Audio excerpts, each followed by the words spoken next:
The assassination of Barbu Catargiu cannot be analyzed properly without a description of Romania itself, from under Ottoman rule to suzerainty to united principalities and through to present day.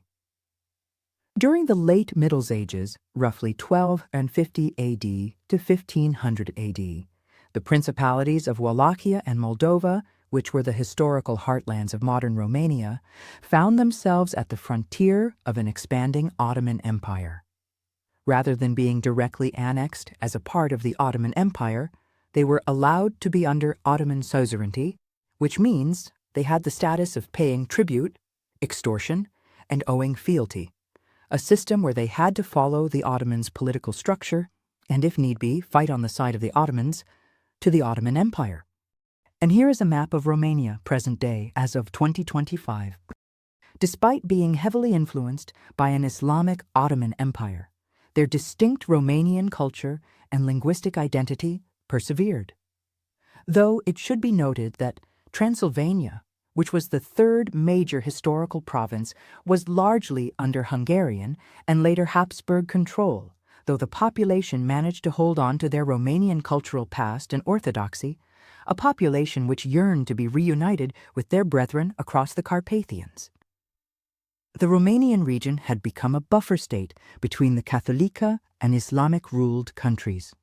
In 1859, the two principalities, oft times referred to the Danubian principalities due to the Danube River running through both, Moldavia and Wallachia were united under Alexandru Ioan Cuza as their prince. They took on the name the United Principalities of Moldavia and Wallachia. This is considered the foundational step towards the modern Romanian state. That brings us to our micro-story on June 20th, 1862, when the first Prime Minister of the United Principalities was assassinated. Though it should be noted at the time they used the Julian calendar, and the date then was June 8th, 1862, Romania adopted the Gregorian calendar on April 1st, 1919. As the Prime Minister was leaving a parliamentary session in the capital Bucharest on the 20th of 1862, he was shot at close range as his carriage was passing by the Metropolitanate Hill Bell Tower. The assassin was never identified, and the crime remains officially unsolved, though many theories. Key points of contention during his tenure were a proposition on agrarian reform. Catargiu was a member of a conservative party which favored existing landowners known as boyars. This offered little to peasants, and specifically land reform and redemption payments, which was a process where serfs, peasants tied to the land in servitude, could buy the land from the boyars. This was a big deal, shaking up a system that had been in place for centuries, making this one of the theories for motive at the forefront.